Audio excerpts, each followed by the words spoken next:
हाँ, हेडिंग लगाइए properties of integration.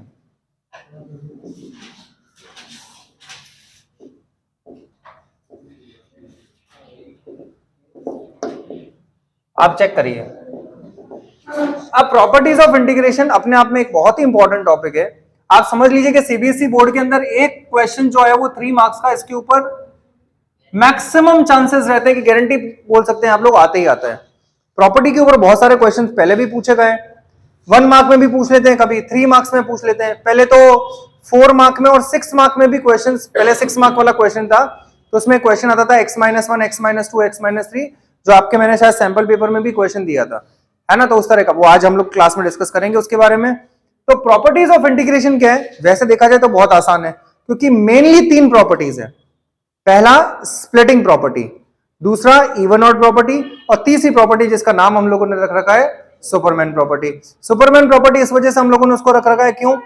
क्योंकि जहां कुछ ना लगे वहां पे आप वो लगाइए, इस वजह से, और उससे रिजल्ट्स बड़े अच्छे आते हैं, क्वेश्चन काफी हल्का हो जाता है ना। हम लोग काफी सारे उसमें मैक्सिमम क्वेश्चन उसी के ऊपर है, तो वो चेक करते हैं। तो सबसे पहली जो प्रॉपर्टी है जो कभी नहीं आएगी वो लिख लेते हैं कि आप इसको बी से ए कर सकते हैं, आगे क्या लगाना पड़ेगा? माइनस लगाना पड़ेगा। अगर ए से बी की प्रॉपर्टी है तो आप उसको क्या लिख सकते हैं?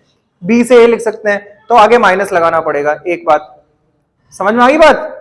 भाई वही वाली बात है, अपर माइनस लोअर कर रहे हो तो यहां पे क्या कर दिया? Lower limit minus upper limit, तो माइनस कॉमन ही लिया है। दूसरी बात, ए से ए प्रॉपर्टी अगर आ जाए, ये भी कभी नहीं आएगी। हाँ बताइए, ए से अगर सेम हो जाए तो अपर भी सेम है और लोअर भी सेम है, तो उसकी इंटीग्रेशन सीधा 0 हो जाएगा। थर्ड से हम लोग स्टार्ट कर रहे हैं, जिसको मैं बोल रहा हूं स्प्लिटिंग प्रॉपर्टी। अब आप चेक करिएगा कि स्प्लिटिंग प्रॉपर्टी के क्वेश्चंस कैसे सॉल्व होते हैं और कैसे करते हैं। जहां जहां जो जो क्वेश्चंस आएंगे वो अभी मैं आपको साथ में ही करवा रहा हूं। और बोर्ड्स के अंदर जो इंपॉर्टेंट क्वेश्चंस है, वैसे आपकी एनसीईआरटी के एग्जाम्पल है, वो भी एक बड़ा अच्छा क्वेश्चन है।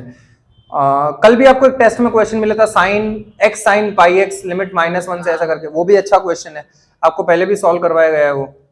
तो स्प्लिटिंग प्रॉपर्टी क्या होती है? सबसे पहले पहचानना कैसे स्प्लिटिंग प्रॉपर्टी, अगर कोई फंक्शन आपको मॉड्यूलस में दिख जाए तो आप समझ जाइएगा कि वो एक स्प्लिटिंग प्रॉपर्टी का क्वेश्चन है।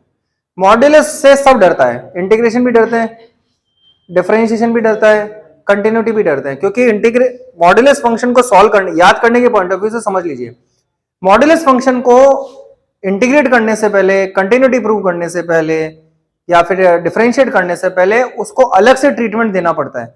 उसकी शक्ल चेंज करके ऐसी क्वेश्चन में कन्वर्ट में कर दी जाती है ताकि उसका इंटीग्रेशन, डिफरेंशिएशन हम लोग कर सकें। क्या ऐसा क्वेश्चन हम लोगों ने कंटिन्यूटी में भी पढ़ा है? अब जैसे कि मान लीजिए, इसको मैं आपको एक क्वेश्चन की फॉर्म में समझाऊं। इमेजिन करिए कि लिमिट आ गई 2 से लेके 5 है और x - 3 dx दे रखा है, ये क्वेश्चन दे रखा है। वैसे 2 मार्क का क्वेश्चन पूछा जा सकता है। तो x - 3 dx है, अब मॉड्यूलस आ गया, अब आपने जोश जोश में कर दिया x का इंटीग्रेशन x²/2, 3 का 3x तो गलत हो जाएगा। मॉड्यूलस देखते ही आपके दिमाग में जो पहला थॉट आना चाहिए, आपके दिमाग में आ जाने कि यार ये वाला क्वेश्चन जो है वो तो प्रॉपर्टीज ऑफ इंटीग्रेशन का क्वेश्चन है और कहीं होगा नहीं है।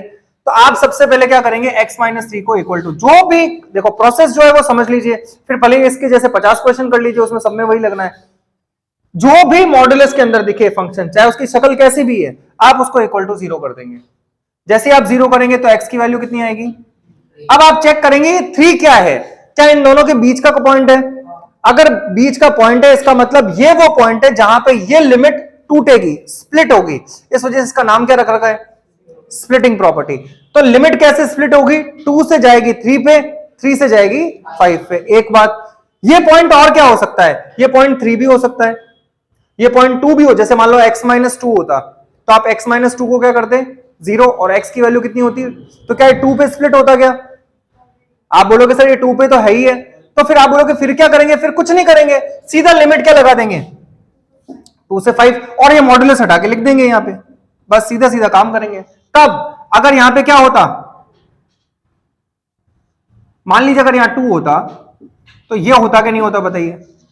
अब आप चेक कर लीजिए, ये हो गया मॉड्यूलस हटा के। अब आप चेक करिए 2 से 5 के बीच में अपने मन से कोई भी एक पॉइंट बताइए। 3, तो 3 - 2 1, आंसर पॉजिटिव आ रहा है नेगेटिव, इसका मतलब ये पूरा एक्सप्रेशन पॉजिटिव है। अब आप इसका इंटीग्रेशन का प्रोसेस आगे बढ़ाइए। ये कब करना है? जब लोअर लिमिट अपर लिमिट में से कोई पॉइंट आ जाए। लेकिन अगर ऐसा नहीं है, जैसा कि इस क्वेश्चन में नहीं था, तो आप क्या करेंगे, इसका मतलब ये 3 पे लिमिट ब्रेक हो रही है, तो क्या होगा, 2 से 3 लगाएंगे, 3 से 5, और ये फंक्शन जो है वो बिना मॉड्यूलस के यहां पे नोट कर लेंगे। बोलो सही लिखा है क्या मैंने? अब एक और बात, क्या फंक्शन पॉजिटिव है या नेगेटिव है, इसको डिसाइड करना है हम लोगों को। तो 2 से 3 के बीच में कोई भी एक पॉइंट लीजिए, 2.5 माइनस 3, आंसर पॉजिटिव नेगेटिव, इसका मतलब आंसर नेगेटिव आएगा। 3 से 5 के बीच में एक पॉइंट बताइए, पॉजिटिव है तो मतलब 4 आएगा ना, तो 4 माइनस 5 3 कितना होगा, इसका मतलब अब बताइए, is it a normal integration जो हम लोग 0.1 मतलब डेफिनेट इंटीग्रेशन के जो बेसिक क्वेश्चन सॉल्व करते हैं। अब कई जने महारथी है, वो क्या करते हैं, x को लिखते हैं x²/2 इंटीग्रेशन, 3 का लिखते हैं 3x, तो बोलेंगे कर तो सही रहे, लेकिन जब कैलकुलेशन करके आते हैं तो आपको अपनी कैलकुलेशन की पावर्स तो पता ही है। समझ में आ गई बात? तो जब आप लोगों को पता है कि एक way to invite a problems, जब आपको पता है यहां पे घुसने से प्रॉब्लम्स आती है, तो उस जगह घुसना क्यों है आपको? तो मैंने आपको बोला था ऐसा हो तो आप उसकी होल पावर समझ लीजिए 1। क्या समझेंगे आप? तो अपर लिमिट कितनी है, 1 है, तो मतलब upper limit in the sense power 1 है। समझ में आया? कुल मिला के आपको अगर आप अलग अलग करेंगे तो मैं गलत नहीं बोल रहा हूं, x²/2 और 3x कर लेंगे, ये बात सही है। लेकिन जब आप लिमिट पुट करते हैं तो देखा जाए नॉर्मली कॉपीज चेक करते वक्त कि बच्चा कैलकुलेशन एरर कर देता है ना। उससे बचने के लिए आप इस पूरे को एक ही सेगमेंट समझ लीजिए, और इसकी पावर 1, लीनियर है ना, लीनियर को एक साथ सॉल्व किया जा सकता है।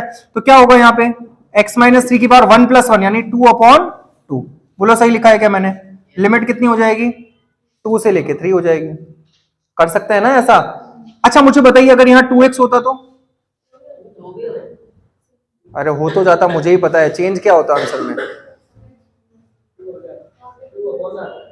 क्यों आता? बोला गया है अगर ये होता तो मैं x के कोफिशिएंट से भूलना नहीं है कि अगर कभी भी ऐसा है तो अगर लीनियर हो तो डायरेक्ट कर सकते हैं, लेकिन जो भी x का कोफिशिएंट होगा उससे वापस से डिवाइड करना पड़ेगा, नहीं तो फिर सब्स्टिट्यूशन मेथड पूरा अप्लाई करिए। जो शॉर्टकट सिखाए गए हैं उसको अप्लाई करो, नहीं तो इतना पढ़ने का मतलब क्या है फिर? ये बात समझ में आ गई क्या? आगे देखिए, इसमें क्या होगा, x-3 का होल स्क्वायर अपॉन 2 और 3 से लेके 5, ये 1/2 बाहर निकाल रहा हूं मैं, सही है? ये नीचे वाला 2 बाहर निकाल देते हैं, अपर लिमिट पुट करिए, 3 पुट करिए, 3 - 3 0 0 हो जाएगा, 2 - 3 -1 का स्क्वायर 1, ये माइनस क्यों लिखा फिर? वो upper limit minus lower limit का है। मैं तो मुझे तो सब अच्छा से आता है, इसी वजह से पढ़ा रहा हूं। मैं तो आपको इसलिए बता रहा हूं क्योंकि तुम लोग यहाँ गलतियां करते हो, व्हाइल चेकिंग द कॉपी से पता चलता है कि आप लोगों ने यहाँ प्लस लिख रखा है।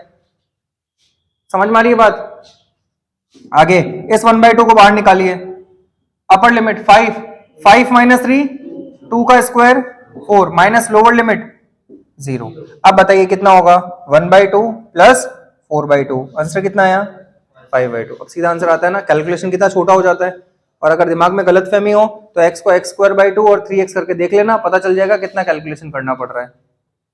बात समझ में आ गई? अब आपकी ही एनसीईआरटी का एक क्वेश्चन है जो मैं अभी आपको इमीडिएट करवा रहा हूं, आप बाद में नोट करिएगा।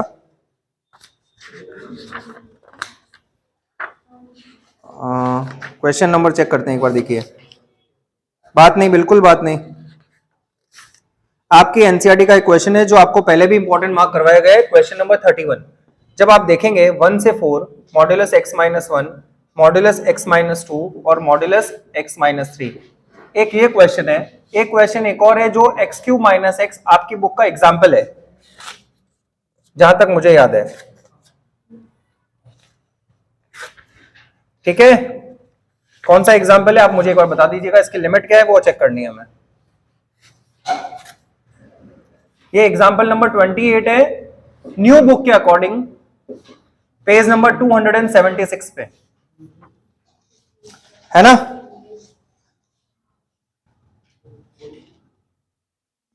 समझ में आया क्या? ये नोट कर लीजिए पहले आप, फिर उसके बाद में करते हैं इसको। अगर इस क्वेश्चन में देखोगे तो अगर आप देखो, वैसे ये पहले 2021 से पहले, उससे पहले जब ये क्वेश्चन था 6 मार्क में इस तरह के क्वेश्चंस पहले पूछे जा चुके हैं, लेकिन अब 6 मार्क वाला सेगमेंट ही नहीं बचा है सीबीएसई बोर्ड के अंदर, 5 नंबर वाला क्वेश्चन है, उसमें ये पूछा जा सकता है, 3 मार्क्स में भी पूछा जा सकता है इसको, मतलब बहुत सारी चीजें। लेकिन आप बड़े मार्क्स में, कई जने इस तरह के क्वेश्चंस को देख के परेशान हो जाते हैं, परेशान होने वाली बात ही नहीं है। आप ऐसे ही समझ लीजिए कि 2-2 नंबर के 3 क्वेश्चंस दे रखे हैं, आप इतना बड़ा उसको क्यों देखते हैं, आप इसको थोड़े थोड़े टुकड़े कर दीजिए इसके, क्या होगा 1 से 4 x माइनस 1 dx, 1 से 4 x माइनस 2 dx और 1 से 4। अब बताइए अगर ये अलग अलग होता तो आप इसको सॉल्व नहीं कर पाते क्या? सेम इसी तरह की क्वेश्चन है, इसकी तरह शक्ल है इसकी। अब बताइए x माइनस, सबसे पहले इन तीन सेगमेंट कर दीजिए, मॉड्यूलस के अंदर x माइनस 1 0 है, x की वैल्यू क्या लिखेंगे? अच्छा पहले बताइए आपको कैसे पता चलेगा कि ये स्प्लिटिंग प्रॉपर्टी है? मॉड्यूलस लगा हुआ है, तो आप 1 से 1 लिखेंगे कि लिखने की जरूरत नहीं है? मान लो अगर आपके मन में इच्छा हो रही है कि बोले सर मैं तो पहले 1 से 1 लिखूंगा फिर 1 से 4 लिखूंगा, तो अगर 1 से 1 लिखोगे तो क्या होगा? 0 लिखने का मतलब ही नहीं है, तो 1 से लेके 4 लिख दीजिए, x माइनस 1 होगा, 1 से लेके 4 के बीच में एक पॉइंट 2 माइनस 1 पॉजिटिव ही होगा, तो ये तो मामला इसका यहीं खत्म हो जाएगा। यहां बताइए x माइनस 2 को 0 करेंगे, x की वैल्यू कितनी आ जाएगी? तो लिमिट कहां ब्रेक होगी? 2 इन दोनों के बीच में ही आ रहा है, तो 1 से 2 होगी, 2 से आपको ज्यादा तेज लगे तो वीडियो के अंदर है ना उसको स्पीड कम कर करके धीरे धीरे सुन लेना, समझ में आ गई बात? अभी कोई बच्चा मुझे बोल रहा है सर आप बहुत तेज पढ़ा रहे हैं, तो मैंने बोला कि आप वीडियो देखिए, उसमें स्पीड कम करिए, जितनी कम करना चाहते हो उतनी कम कर लिया, और मुझे धीरे धीरे पढ़ाते हुए देख लीजिए। आपको लग रहा है मैं बहुत धीरे पढ़ा रहा हूँ तो स्पीड बढ़ा दीजिए, तेज पढ़ाते पढ़ाते देख लीजिए। कुल मिला के टॉपिक समझ में आना चाहिए, मेन पर्पस यही है। हाँ ध्यान दीजिए। तो अच्छा दोनों तरफ क्या लिखा जाएगा बताइए? अब आप मुझे बताइए कि इसमें पॉजिटिव नेगेटिव का क्या सिनेरियो रहेगा? 1 से लेके 2, 1.5 माइनस 2, 2 से 4 3 माइनस प्लस हो जाएगा। इधर बताइए x minus 3 equal to 0, x की वैल्यू कितनी हो जाएगी? कहां ब्रेक होगी लिमिट? 1 से 3, 3 से 4, x माइनस 3 dx लिख दीजिए, x माइनस, मॉड्यूलस लिखना है क्या? नहीं लिखेंगे क्योंकि मॉड्यूलस को सॉल्व करने के लिए सारा तामझाम चल रहा है। बोलो सही है क्या? x माइनस 3 को चेक करेंगे तो इसके बीच में 1 से 3 के बीच में पॉइंट आएगा 2, 2 माइनस 3 आंसर नेगेटिव आ जाएगा, यहां पॉजिटिव। अब आप इसको सॉल्व करिए बिना कैलकुलेशन एरर के। अब ध्यान दीजिए, अलग अलग करेंगे या एक ही ब्लैक पूरा क्लब कर दूं? अलग अलग सॉल्व करूं? हाँ तो मतलब उसको क्लब करने ही बोलेंगे फिर। हाँ तो x माइनस 1 है तो क्या होगा बताइए? पावर 1 है, 1 प्लस 1 अपॉन 2, तो क्या स्क्वायर अपॉन 2 हो जाएगा क्या? यहां बताइए ये भी लीनियर है, लिमिट क्या होगी? 1 से 2, x माइनस 2 का होल स्क्वायर अपॉन 2, लिमिट क्या होगी? x minus 3 upon whole square upon 2, limit क्या होगी? 1 से 3। बड़े क्वेश्चन से घबराइए मत कि यार इतना बड़ा क्वेश्चन आगे कैसे सॉल्व करूंगा, क्या होगा? प्रोसेस सेम है, छोटे छोटे प्रोसेस से अगर आप होके गुजरे हुए तो आपको सीधे सीधे तरीके से पता चल जाएगा कि यार मुझे कैसे पहुंचना है फाइनल आंसर तक, तो कोई दिक्कत ही नहीं है। अलग अलग सॉल्व कर लीजिए, और क्या बोल सकते हैं इसमें? बताइए क्या होगा?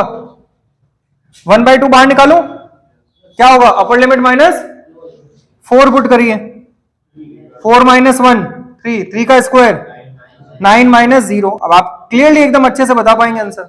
इसका 1/2 बाहर ले लू क्या मैं? Upper limit 2 minus 2 0, lower limit 1, 1 minus 2 minus का 1, माइनस का 1 का क्या होता है? स्क्वायर 1 आ जाएगा। प्लस माइनस का ध्यान रखिएगा बहुत अच्छे से। यहां 1/2 ले लीजिए, अपर लिमिट पुट करिए, 4 माइनस 2, 2 का स्क्वायर 4 0, माइनस 1/2 फिर बाहर ले लीजिए, 0 माइनस 1 माइनस 2 कितना होगा? समझ में आ रहा है? तो ऐसे करने से कैलकुलेशन बहुत जल्दी खत्म हो जाता है। आगे देखिए 1/2 बाहर ले लीजिए, अपर लिमिट 4 माइनस 3 1, 1 का स्क्वायर 1, लोअर लिमिट, बोलो सही लिखा है क्या मैंने? अब आप सॉल्व करिए, ये हो जाएगा 9/2, ये हो जाएगा प्लस का हाफ, ये हो जाएगा 4/2, ये हो जाएगा प्लस का 4/2, ये प्लस का हाफ। नीचे सबका एलसीएम 2 ही है, 9 and 1 10, 10 and 4 14, 14 प्लस 4 18 प्लस 1 9/2 इसका फाइनल आंसर। आप चेक करेंगे तो एक बार में आंसर मैच करेगा। और अगर आपने अलग अलग कर लिया, आई थिंक शायद बुक वाले ने भी अलग अलग ही किया है, अच्छा बुक में तो अनसॉल्व है, हाँ देखते हैं। तो x अलग अलग कर दिया तो आप इसी कैलकुलेशन में उलझे रहेंगे, और जो क्वेश्चन 2-4 मिनट में खत्म हो जाना चाहिए उसके लिए आप 10-10 15-15 मिनट उसको लेके बैठे रहेंगे। तो इन चीजों को थोड़ा सा ध्यान रखिए। मैं आपको शॉर्ट फॉर्म में इधर ही बता देता हूँ, ये भी एक अच्छा क्वेश्चन है। मुझे बताइए इसका क्या करेंगे, सबका ध्यान नहीं देते बेटा। एक्स क्यूब माइनस एक्स करेंगे 0 एक्स। अब आप इसमें होशियारी मत करना, कई जने एक्स को उधर भेज देते हैं, एक एक्स से एक एक्स काट लेते हैं। जब पॉइंट निकालने हो तो ऐसे गायब नहीं करना। तो एक्स कॉमन लेंगे तो क्या होगा, एक्स की वैल्यू एक 0 आएगी, एक्स स्क्वायर 1, एक्स की वैल्यू क्या आएगी, तो एक्स की वैल्यू 0 मिलेगी, -1 मिलेगा, +1 मिलेगा। सही है। अब आपको इसको स्प्लिट करना है, इसकी यार लिमिट क्या है एक बार चेक करना क्वेश्चन में। -1 से, अब आप चेक करिए इनमें इस -1 से 2 में ही पॉइंट मिल रहे हैं क्या।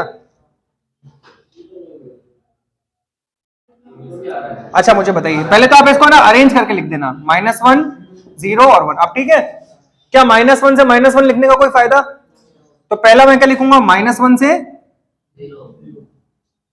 इसको रब कर देता हूं देखिए।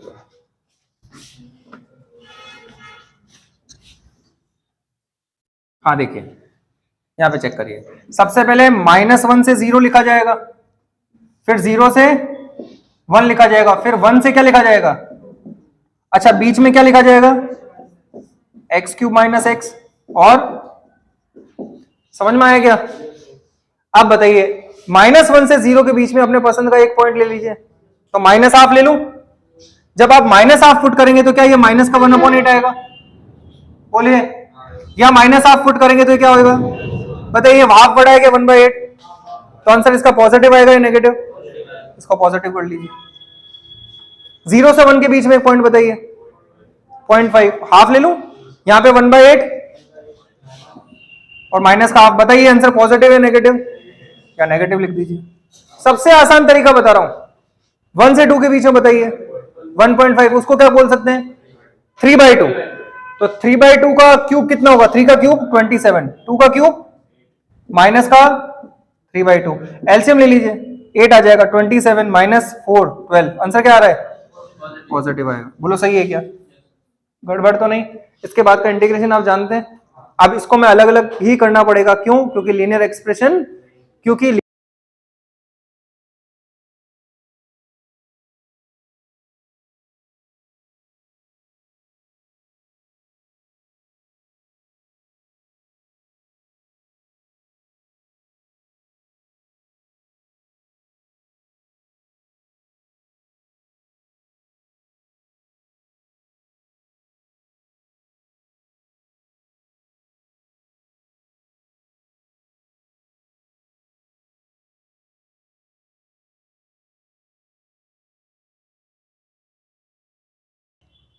हाँ देखिए, तो ये तो थी कौन सी वाली प्रॉपर्टी, स्प्लिटिंग प्रॉपर्टी, जिसका नंबर था 3।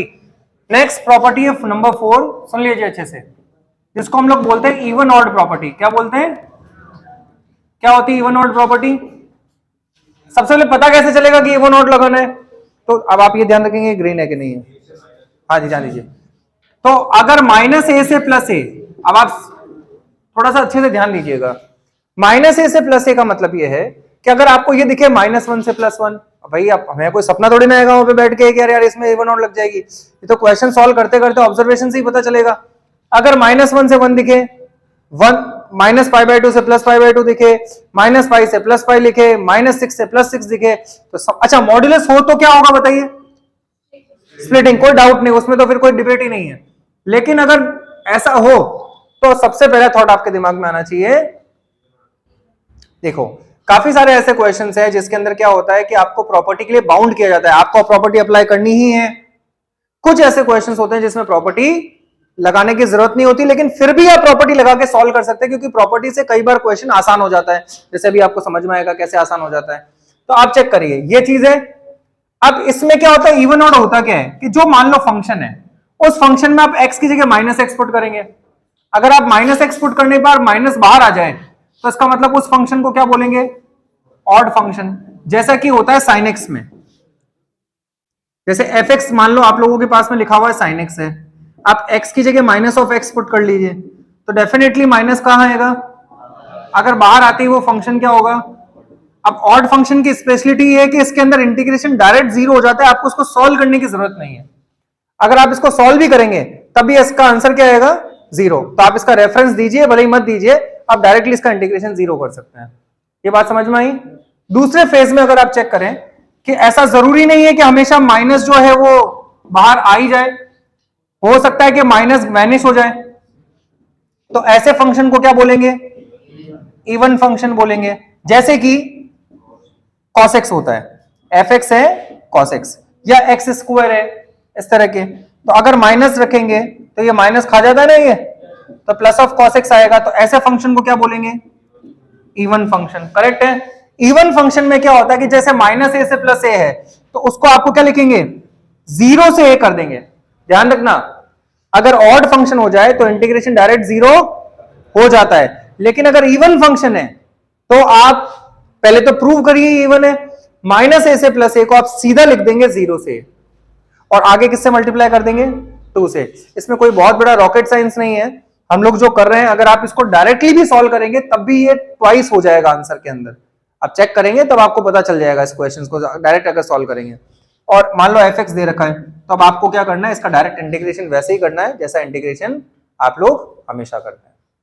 बात समझ में आई। इसके अलावा एक प्रॉपर्टी नंबर 5 है जिसको हम लोग किस नाम से जानते हैं, सुपरमैन प्रॉपर्टी। ये कब लगानी होती है, जब कोई भी प्रॉपर्टी ना लगे तब आप ये लगाइए। इसको लगाने, इसको समझने के लिए क्वेश्चन करना बहुत जरूरी है, क्वेश्चन के साथ में ही समझ में आती है। मतलब इसमें ना आपको मॉडुलस दिखेगा, ना आप लोगों को इसके अंदर माइनस ए से प्लस ए दिखेगा, सिर्फ आपको प्रॉपर्टी लगानी है और क्वेश्चन को इजी करना है, तो ये प्रॉपर्टी बहुत काम आती है। अब इसके लिए आप लोग क्या करेंगे, इसको प्रॉपर्टी लगाने का तरीका क्या होता है कि आप दोनों लिमिट्स को ऐड कर लीजिए, जो भी लिमिट दिख रही है उसको ऐड कर लीजिए और माइनस ऑफ एक्स लिख दीजिए। तो आप क्या करेंगे, जहां पे भी आपको एक्स दिख रहा है उसकी जगह आप क्या करेंगे, a plus B minus X. इसके क्वेश्चंस फिर हम लोग नेक्स्ट क्लास में करेंगे। ये टोटल मेजॉरिटी में प्रॉपर्टी। एक प्रॉपर्टी और है जिसमें हमें लिमिट को हाफ कर देते हैं, वो क्वेश्चन के साथ में आती है, तो मैं आपको क्वेश्चन के साथ समझा दूंगा। टोटलिटी में ये ज्यादा, ये वाली प्रॉपर्टी बहुत काम आती है, जिसके ऊपर 60-70% क्वेश्चंस हैं। बाकी हम लोग करते हैं, ठीक है।